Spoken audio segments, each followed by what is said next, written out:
শেখ হাসিনার প্রত্যর্পণের অনুরোধ খতিয়ে দেখা হচ্ছে, এটা বলেন কারণ বাংলাদেশের সঙ্গে এ বিষয়ে আলোচনা করার বা অনুরোধে সাড়া দেওয়ার কোনো প্রয়োজনীয়তা ভারত বোধ করে না। অন্যদিকে শেখ হাসিনা তো এখন নিজেই বাংলাদেশে যেতে রাজি, সেখানে সরকার কেন তাকে ফিরিয়ে নিতে রাজি না, এই প্রসঙ্গটি বরং বাংলাদেশ সরকারকে এত বেশি বিব্রত করবে আগামী মাসগুলোতে যে ভারত জানে, ওই যে ভারতেরই অনেক বুদ্ধিজীবীরা বলছিলেন যে হয়তো আন্তর্জাতিকভাবেও ভারত চাপের মুখে পড়তে পারে শেখ হাসিনাকে ফিরিয়ে না দিলে বাংলাদেশে, সে চাপও যে কোনোভাবেই কার্যকর হবে না সেটা ভারত খুব ভালোভাবে জানে। ভারতের পররাষ্ট্র মন্ত্রণালয়ের মুখপাত্র রণধীর জয়সওয়াল যে ঠিক একই রকম মানে একটা রেকর্ড বাজছে এরকম ধারায় প্রতিবার তাকে শেখ হাসিনার প্রত্যর্পণ নিয়ে প্রশ্ন করা মাত্র একই উত্তর দেন এবং বারবার মনে করিয়ে দেন যে তিনি আগেও যেমন বলেছেন, মানে ভারত আগেও যেমন বলেছে এখনো বলতে চায় যে বাংলাদেশ থেকে শেখ হাসিনার প্রত্যর্পণের বিষয়ে অনুরোধ এসেছে এবং ভারত সেটা খতিয়ে দেখছে। সেটা ভীষণভাবে তাৎপর্যপূর্ণ বটে। মানে কেনই বা ভারতের পররাষ্ট্র মন্ত্রণালয়ের মুখপাত্রের উপরে ভারত সরকারের কারো মুখ দিয়ে একটি শব্দ এখন পর্যন্ত ইউনূস সরকারের আমলে কিংবা তারেক রহমান সরকারের আমলে শেখ হাসিনার প্রত্যর্পণ বিষয়ে উচ্চারণ করানো গেল না, সেটা যেমন একটা প্রশ্ন। কেনই বা মানে ভারতের পররাষ্ট্র মন্ত্রণালয়ের মুখপাত্র রণধীর জয়সওয়াল একই উত্তর বারবার দেন, খতিয়ে দেখছে, অনুরোধ এসেছে খতিয়ে দেখছে ভারত, সেটাও একটা প্রশ্ন বটে। এমনকি এই কদিন আগেও মানে এক সপ্তাহের মধ্যে 2 দফায় সাংবাদিকরা পররাষ্ট্র মন্ত্রণালয়ের ব্রিফিংয়ে তাকে এই নিয়ে প্রশ্ন করলেন এবং তিনি এর আগের দফায় মনে করিয়েছেন যে প্রত্যর্পণ তো একটা আইনি ইস্যু, কাজেই আইনিভাবেই ভারত সেটা বিবেচনা করছে, খতিয়ে দেখছে এবং এ বিষয়ে ভারতের অবস্থানের কোনো পরিবর্তন হয় নাই। এবং প্রায়শই তিনি ভারতের সাংবাদিকদের এই প্রশ্নের উত্তরে বলেন যে আগেও যেমন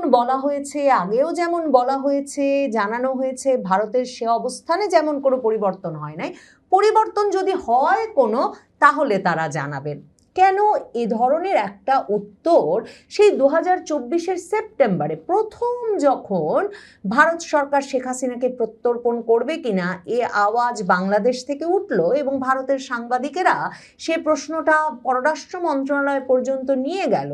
তারপর থেকে এখন পর্যন্ত একই উত্তর কেন ভারত দিচ্ছে? যদিও 2024-এর সেপ্টেম্বরে পররাষ্ট্র মন্ত্রণালয় ভারতের বলেছিল যে এটা তো এখন একটা হাইপোথেটিক্যাল প্রশ্ন, এখনো তো প্রত্যর্পণের কোনো আনুষ্ঠানিক অনুরোধ আসে নাই, কাজেই আসলে তারপর ভারত খতিয়ে দেখবে। এরপর সেই নোট ভার্বাল দিয়ে যে প্রত্যর্পণের অনুরোধ শুরু, এখন ভারত মাসের পর মাস ধরে স্বীকার করে অনুরোধ আছে তাদের কাছে, কিন্তু তারা খতিয়ে দেখছে, এর বাইরে আর কোনো মন্তব্য করতে রাজি হয় না। এখন ভারতের এই আইনি বিষয়টি খতিয়ে দেখতে আসলে কতদিন লাগবে? আর এটা কি সত্যি শুধুই আইনি বিষয় খতিয়ে দেখার একটা প্রশাসনিক বিষয়? এটা কি একটা কর্মকর্তাদের সিদ্ধান্ত গ্রহণের বিষয়,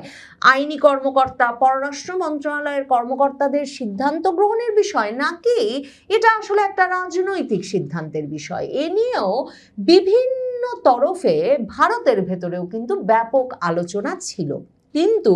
শেখ হাসিনা এমন একটা চাল চেলেছেন, শেখ হাসিনা এমন একটা তুরুপের তাস বের করেছেন, এমন একটা ট্রাম্প কার্ড খেলে দিয়েছেন যে এরপর এখন ভারতের সংবাদ মাধ্যম, ভারতের যে বুদ্ধিজীবী মহল 2024-এর আগস্টের পর থেকে ওই যে কেন ভারত সরকার এক বাস্কেটে ডিম রাখলো, কেনই শুধু আওয়ামী লীগের সাথে খাতির করলো, কেন ভারত সরকার এমনকি বিএনপি জামায়াতে ইসলামী সবার সঙ্গে বন্ধুত্ব করতে পারলো না, 10 ট্রাকের ইতিহাস ভুলে, বাংলাদেশে ব্যাপক ভারত বিরোধিতার রাজনীতির ইতিহাস ভুলে, এমনকি ওই যে 7 সিস্টার্স ছিনিয়ে আনবেন একদল, কিংবা গাজওয়াতুল হিন্দ সফল করতে 50 লক্ষ সৈন্য নিয়ে ভারত চলে যাবেন, এসব রাজনৈতিক বক্তৃতা যেসব দলের শীর্ষ নেতারা দেন তাদের সঙ্গেও ভারত কেন খাতির করলো না, এসব কথা যখন এমনকি ভারতের মধ্যেও একটা দল বলা শুরু করেছিল, তখন শেখ হাসিনা এখন বলে বসেছেন তিনি দেশে যেতে চান, তিনি ফাঁসির মঞ্চ প্রস্তুত রাখতে বলেছেন, তিনি কারাগার প্রস্তুত রাখতে বলেছেন, তিনি বলেছেন করেছেন তিনি যে কোনোভাবে দেশে যেতে চান, ফাঁসির রায় মাথায় নিয়েই ফিরতে চান এবং প্রয়োজনে যদি সরকার মনে করে সরকার ফাঁসি দিতে পারে, মানে তারেক রহমান সরকার যদি মনে করে তাকে কারাগারে রাখতে পারে, তিনি তার নেতাদেরকে নিয়ে আদালতে গিয়ে আত্মসমর্পণ করতে দেশে ফিরতে চান। এখন প্রশ্ন উঠছে যে শেখ হাসিনা নিজেই তো দেশে ফিরতে চান, ভারত সরকারের ওপর তো তাহলে আর দায় নাই, মানে ভারত সরকার প্রত্যর্পণ করবে কি করবে না বিষয়টা তো আর সেই জায়গায় নাই, কারণ ভারত সরকারের অতিথি যেই সাবেক প্রধানমন্ত্রী শেখ হাসিনা বাংলাদেশের নাগরিক, তিনি তো নিজেই দেশে ফিরতে চান। কিন্তু বাংলাদেশ সরকার উল্টে এখন বলছে যে তার নিজে নিজে এসে আত্মসমর্পণের সুযোগ নাই, তাকে নাকি ভারত সরকারকেই প্রত্যর্পণ করতে হবে এবং ভারত সরকারের সঙ্গে কূটনৈতিক আলাপ আলোচনার মাধ্যমেই শেখ হাসিনা দেশে ফিরতে পারবেন কিনা এ বিষয়ে একটা সিদ্ধান্ত হতে হবে। কারণ বাংলাদেশ সরকারের আসলে যে ইচ্ছাটা, আশাটা, এবং ভারত সরকার সে বিষয়ে কোনোভাবে সাড়া দিতে চায় না, সেটা হচ্ছে শেখ হাসিনার প্রত্যর্পণ বিষয়ে ভারত কিছুতেই বাংলাদেশের সঙ্গে কোনো চিঠি চালাচালি, বাংলাদেশের সঙ্গে কোনো কূটনৈতিক আলাপ আলোচনা কোনো পর্যায়ে, কিংবা কথার পিঠে কোনো কথা পাল্টা বলবার কোনো সুযোগ তৈরি করতে চায় না এবং সে কারণেই প্রকাশ্যে শেখ হাসিনা বিষয়ে কোনো মন্তব্য, শেখ হাসিনার প্রত্যর্পণ বিষয়ে কোনো মন্তব্য করতে ভারতের পররাষ্ট্রমন্ত্রী এস জয়শঙ্কর, পররাষ্ট্র মন্ত্রণালয়ের সচিব বিক্রম মিশ্রি কিংবা ভারত সরকারের কোনো পর্যায়ের কোনো নেতাকে এখন পর্যন্ত এসব বিষয়ে মন্তব্য করতে দেখা যায় নাই। দেখেন, এপ্রিলে বাংলাদেশের পররাষ্ট্রমন্ত্রী খলিলুর রহমান যখন ভারতে গেলেন, তখন বাংলাদেশের রীতিমতো শিরোনাম হয়েছিল বাংলাদেশের সংবাদ মাধ্যমে যে ভারতের পররাষ্ট্রমন্ত্রীর সঙ্গে বাংলাদেশের পররাষ্ট্রমন্ত্রী শেখ হাসিনাকে হস্তান্তরের বিষয়ে আলাপ করেছেন এবং হাদি হত্যার 2 আসামিকে ফেরত পাঠাতে নাকি ভারত সম্মত হয়ে গেছে। এরপর মে গেছে, জুন গেছে, জুলাই মাসও যেতে শুরু করেছে। এখন পর্যন্ত হাদি হত্যার 2 আসামিকে ফেরত পাঠানোর বিষয়েও ভারতের কোনো রকম কোনো উদ্যোগ দেখা যাচ্ছে না। হাদি হত্যার আসামিদেরই যখন ফেরত দেওয়ার বিষয়ে পররাষ্ট্র মন্ত্রণালয় এখন পর্যন্ত একটি শব্দ ভারতের পররাষ্ট্র মন্ত্রণালয়ের কাছ থেকে আদায় করতে পারেনি, তখন বুঝতে অসুবিধা হয় না বারবার রণধীর জয়সওয়াল যে বলেন শেখ হাসিনার প্রত্যর্পণের অনুরোধ খতিয়ে দেখা হচ্ছে, এটা বলেন কারণ বাংলাদেশের সঙ্গে এ বিষয়ে আলোচনা করার বা অনুরোধে সাড়া দেওয়ার কোনো প্রয়োজনীয়তা ভারত বোধ করে না। অন্যদিকে শেখ হাসিনা তো এখন নিজেই বাংলাদেশে যেতে রাজি, সেখানে সরকার কেন তাকে ফিরিয়ে নিতে রাজি না, এই প্রসঙ্গটি বরং বাংলাদেশ সরকারকে এত বেশি বিব্রত করবে আগামী মাসগুলোতে যে ভারত জানে, ওই যে ভারতেরই অনেক বুদ্ধিজীবীরা বলছিলেন যে হয়তো আন্তর্জাতিকভাবেও ভারত চাপের মুখে পড়তে পারে শেখ হাসিনাকে ফিরিয়ে না দিলে বাংলাদেশে, সে চাপও যে কোনোভাবেই কার্যকর হবে না সেটা ভারত খুব ভালোভাবে জানে। বাংলাদেশের শীর্ষস্থানীয় সংবাদ মাধ্যম, বাংলাদেশের অনেক বিশ্লেষকেরা এবং বাংলাদেশের বিএনপি জামাত ঘনিষ্ঠ রাজনীতিবিদ এবং সাংবাদিকদের একটা অংশ এমন কথা লিখছিলেন, বলছিলেন যে ভারতের সরকার নাকি শেখ হাসিনাকে দেশে ফিরে যাওয়ার জন্য চাপ দিচ্ছেন। এখন শেখ হাসিনা নিজেই রয়টার্সের সাক্ষাৎকারে বলেছেন যে বাংলাদেশ সরকার তো বারবার চিঠি দিচ্ছে ভারত সরকারকে আমাকে ফিরিয়ে দেওয়ার জন্য, এখন আমি নিজেই যেতে রাজি, বাংলাদেশ সরকারকে প্রস্তুত হতে হবে। কাজেই ভারত সরকার শেখ হাসিনা যতদিন ভারতে আছেন, মানে পররাষ্ট্রমন্ত্রী এস জয়শঙ্কর গত বছর ডিসেম্বরেই যেটা খোলাসা করে ভারতের এক বিশ্ববিদ্যালয়ের আলোচনা সভায় বলেছিলেন যে শেখ হাসিনা ততদিন থাকবেন ভারতে যতদিন তিনি থাকা প্রয়োজন মনে করবেন, শেখ হাসিনা যতদিন থাকবেন ভারত ওই প্রত্যর্পণের অনুরোধ খতিয়ে দেখছি এর বাইরে আর কোনো মন্তব্য, কোনো টু শব্দ করবে না। দেখেন, সীমান্তে পুশিং শুরু করেছে ভারত সেই 2025-এর মে মাস থেকে। এখন পর্যন্ত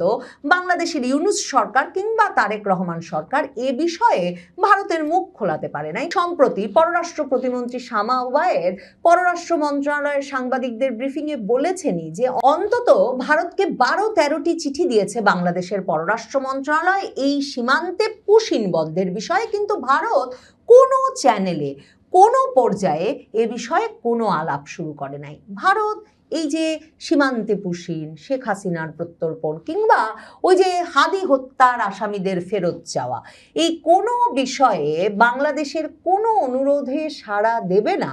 কারণ একদিকে যেমন ভারত 2025-এর নভেম্বরে তখনকার জাতীয় নিরাপত্তা উপদেষ্টা খলিলুর রহমানের হাতে বাংলাদেশ ভারত সীমান্তে যে জঙ্গি শিবিরগুলো গড়ে উঠেছে সেই জঙ্গি শিবিরগুলোর স্যাটেলাইট ছবি তুলে দিয়ে এসব বন্ধে সক্রিয় ভূমিকা রাখার আহ্বান জানিয়েছিল। ঠিক যেভাবে ভারত 2025-এর ডিসেম্বরে হাদি হত্যার পর ভয়াবহ ভারত বিরোধী রাজনীতি আবারও চাঙ্গা হয়ে ওঠার পর এবং বাংলাদেশে 2024-এর পরের প্রভাবশালী নেতা হাসনাত আবদুল্লাহর মতো ব্যক্তিরা শহীদ মিনারে দাঁড়িয়ে 7 সিস্টার্স আলাদা করে ফেলার ঘোষণা দেওয়ার পর এবং হাদির মৃত্যুর পর ভারতীয় হাইকমিশনে ঢাকায় চট্টগ্রামে হামলা হওয়ার পর ভারত স্পষ্টত